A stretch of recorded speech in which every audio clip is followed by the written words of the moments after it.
Apakah kerangka besar yang kita harus kuasai atau adam dari sidang seperti ini? Yaitu memecah tembok pemikiran usang, memecah tembok pemikiran yang mengongkong kebebasan, kefahaman kita tentang arti kebebasan, kemerdekaan dan keadilan. Apa yang diungkapkan oleh rakan-rakan kita sebenarnya adalah satu usaha yang berani, kerana tanpa kekuatan dan semangat baru ini kita akan terperangkap dengan pola pemikiran lama yang mempertahankan ketidakadilan sistem dalam negara dan tatanan dunia. Jadi sebab itu bagi saya presiden seperti ini harus disebarluas.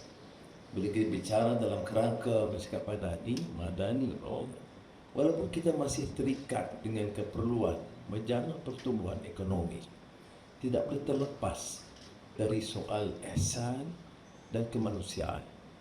Tidak terlepas daripada melihat kita sebagai sebahagian daripada manusia dengan nilai manusiawi yang harus sentiasa segar dalam mempertahankan ketidakadilan dan memperjuangkan mengutuk ketidakadilan dan menegakkan keadilan, sama ada di Gaza atau di Myanmar atau mana juga pencerobohan, penafian hak ke atas manusia. So thank you again, Jeremy Corbyn. I'm a great friend who's been there in all those years, particularly those days when I was down and out, and he was there in the House of Commons speaking up for justice. Thank you very much. And thank you, Alvin Oates. We look forward to Ramaphosa coming here. It's a great experience, and having you to speak is most meaningful because you do experience your country is, to me, has not only through Mandela and Tambo and the rest, but it portrays that spirit, determination to fight and struggle against gross injustice and any form of imperialism, colonialism, fascism that you can think about. I mean, I can't imagine how you have to endure the ordeal, dehumanizing, degrading, and clearly something that we cannot comprehend. But when I listen to Jeremy Corbyn, making reference to Tagore, asking the Indians to be more awake, and referring to Frantz Fanon, Jeremy, Frantz Fanon was our text in the 70s. And I thought it's over. The wretched of the earth was then the theme. Of course, we thought that after decades, half a century, 1 century after independence, we managed to empower our people and challenge the order that's grossly unjust. But now, in fact, just published Thinking of Ourselves, and Frantz Fanon became so relevant because the ideals that these countries have achieved independence, but sometimes we are also subjugated purely. Plainly what Frantz Fanon have said, or even earlier, or his contemporary Malik Ben Nabi, that those colonized elites, post-colonialism, sometimes as bankrupt of ideas and ideals as the colonizers. So the legend of the earth must be reread by us. For those in the younger generation, welcome to the club. Now, as I've said, the world is, of course, testing the very ideas of justice and humanity. they once defined the international order. Latest. Read Trace with Destiny by Jawaharlal Nehru, Eve of Independence, and see how the ideals. Imagining, similar to Sukarno in Indonesia, or Jinnah, the cyclonic revolution that managed to form Pakistan, but the ideals, and if you associate with that ideal and that struggle, or Mandela for the matter, then we thought it's over. The era of colonization is over. But it is not the case.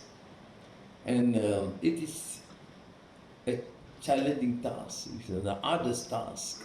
It's not easy, precisely because the dominant force is still strong, politically, militarily, economically, and in the battle of ideas. Our universities, our academia need to understand that what you present here is an alternate view, not the dominant mode of thinking that's so prevalent, dictated by the Western actors. And it's amazing. And how is it possible? I mentioned this in Germany or in front of Biden.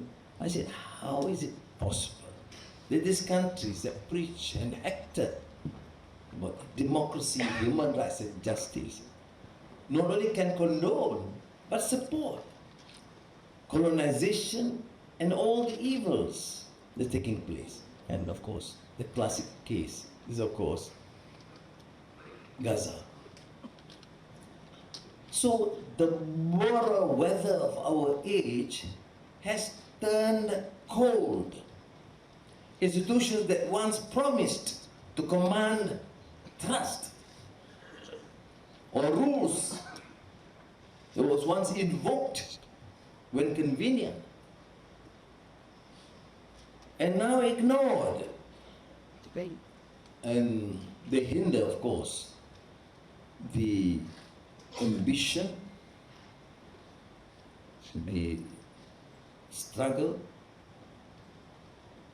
attempt to be truly independent and respect with justice and order. I'm not saying this just to appease these revolutionaries in front of me, but I'm sharing with you, contrary to my past positions, the challenge, the complexity, even when one assumes the role of the Prime Minister or in power. First, you get the elites, the team, to not only comprehend but share this vision. Second, to get the message to understand. And therefore, I would still say that this sort of discourse, reason, intellectual discourse,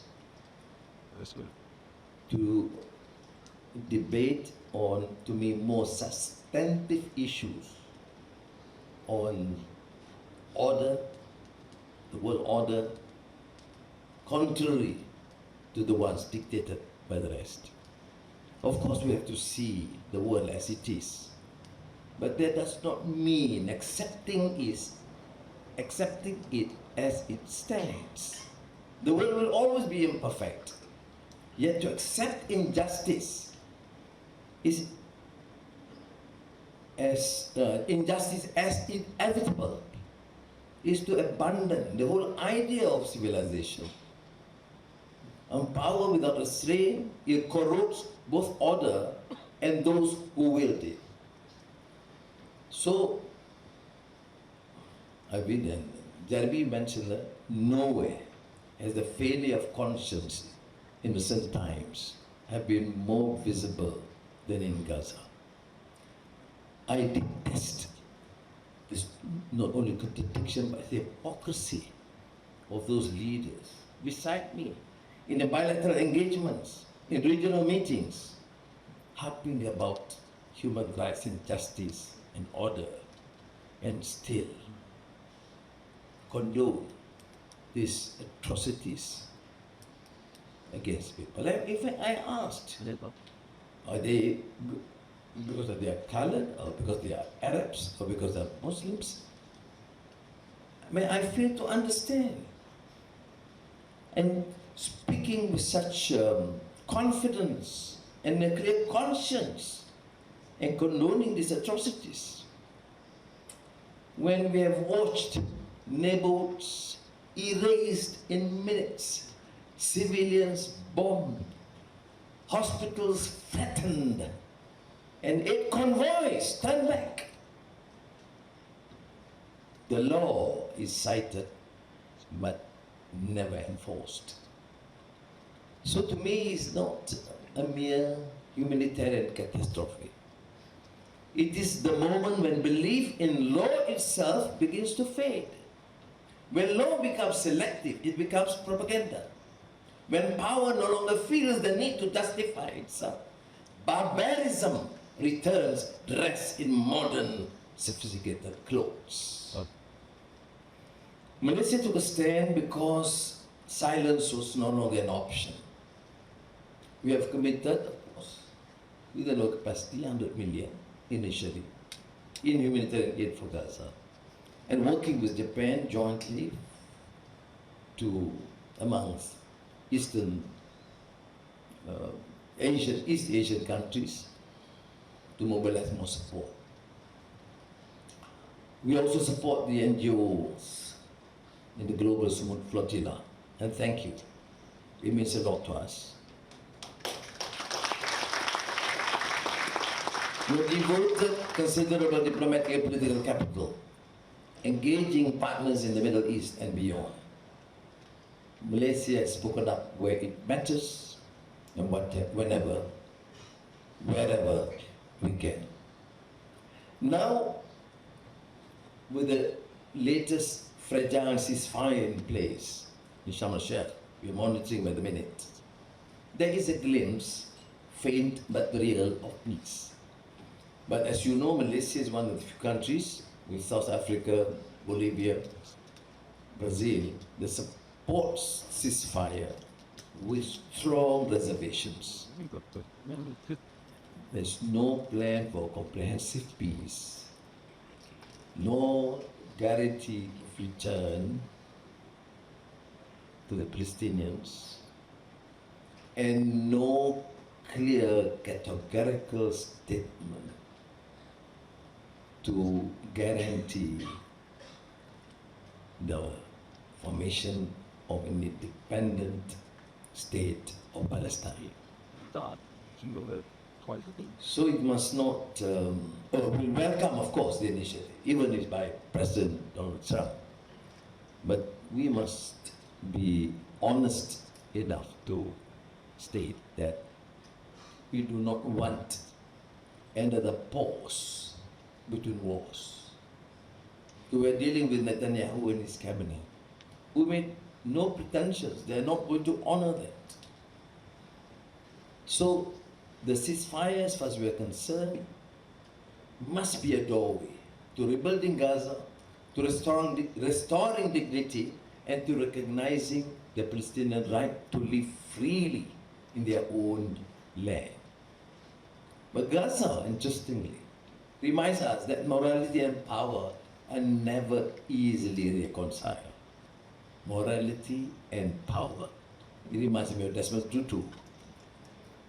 Never easily reconciled. Yet they must coexist if order is to endure.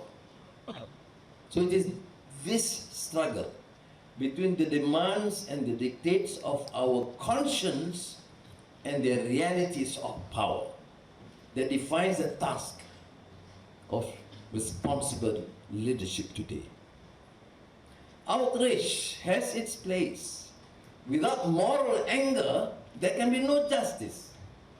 But leadership requires us to turn outrage into order, to ensure that moral conviction finds form in policy, and compassion translates into action that endures. Those who seek justice must also master the craft of governance. We have seen enough revolutions to know that tearing down injustice is easier than build what comes after. To reform the world, we must be ready to govern it wisely, patiently, and without hubris. Malaysia's approach to what we call active non-alignment. It is not neutrality, and it is not indecision. Here in ASEAN, we popularize the term centrality, just to allow us to engage with everyone. But we have to decide our positions for ourselves, guided by our values and our interests. We will cooperate, of course, where it advances peace and fairness, but we will say no when it does not. Active non-alignment is not the refusal to choose. Indeed, it is the freedom to choose with principle. So, I was just in Parliament today for the Prime Minister's question time. I don't know why you guys influenced me to have that sort of audience. I thought it was great as an opposition leader. Now as Prime Minister, I don't know whether it was the right decision. But anyway, there were questions about our ASEAN invitation to President Trump, but I assured the House we will continue to engage, but we will state our position firmly and clearly, as we have done so in front of President Biden or Olaf Scholz and the rest. Diplomacy is not a means to soothe our outrage or to massage our sense of place in the world, as if we alone were exempt from its compromises. It is the practical work of protecting our interests and advancing peace in an imperfect world. True diplomacy is not a dance of convenience, but a contest of endurance. It demands balance, discipline, and the courage to stay the course even when the ground shifts beneath us. And in politics, the shifting tends to be too often. So, around the world, Jeremy, you've been spearheading this. And I share with sentiments, I would certainly support them. Because nations of the global south are rediscovering their voice. And this is something very reassuring. And is supported by many young students, youth, and other public from the north. And again, I see these contradictions. You know, we were struggling and demonized or arrested under the International Security Act, no more. We thought it just happening in this Asia, Africa, Latin America. But now, fortunately, Malaysia is much freer for students to demonstrate and say their piece than those in the UK and the United States. Right.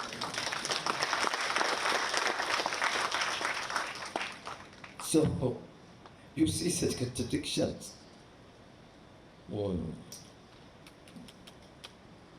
And to the extent that when my youngest daughter wanted to pursue a study in the States, I said, please come back. You see. And when she wanted to join some series of demonstrations in New York, she said, hold on, I can't say no. Because I say, Papa, you are saying no to demonstrations? I cannot, I will be the last person to say that. But I say, well, you happen to be a foreigner in the United States. You see, but these things are unimaginable, unthought of. Because in the UK, in the States, not only acquisition of knowledge, but universities come center of ideas, of promoting new ideas, of critical thinking. So, I believe now I'm more confident in our system to improve and ensure that we excel through our own universities and probably collaboration with South Africa, Bolivia, and countries like that. So we have to do more. this sort of collaboration among countries in the South. And of course, extend it to trade, investments, etc. And I think that's the whole idea of BRICS now, to ensure that we engage and collaborate with one another more than ever before. Here in Malaysia, I talk about domestic resilience. Ours is a trading nation, of course, but domestic resilience is pivotal. And then, other than the regional collaboration within ASEAN, is to engage with countries in the South, and more so countries like Brazil, South Africa, and that share our concern, our ethics, not only in terms of diplomatic engagement, but to enhance our collaboration in terms of trade and investments, culture, education, and research. And I wish the conference a success. I am delighted to be, at least you seem to be part of it. I don't have issues with Jeremy Corbyn. I know his influence. I know when he gets angry, you're in trouble. So, but thank you very much, Jeremy. I mean, I'm really excited when Louisa told me that you are coming at last. At last. Yes. I was stuck with him when I said, "What? You have not been to Malaysia? It is totally unacceptable." But here you are. Thank you very much again. I wish you success.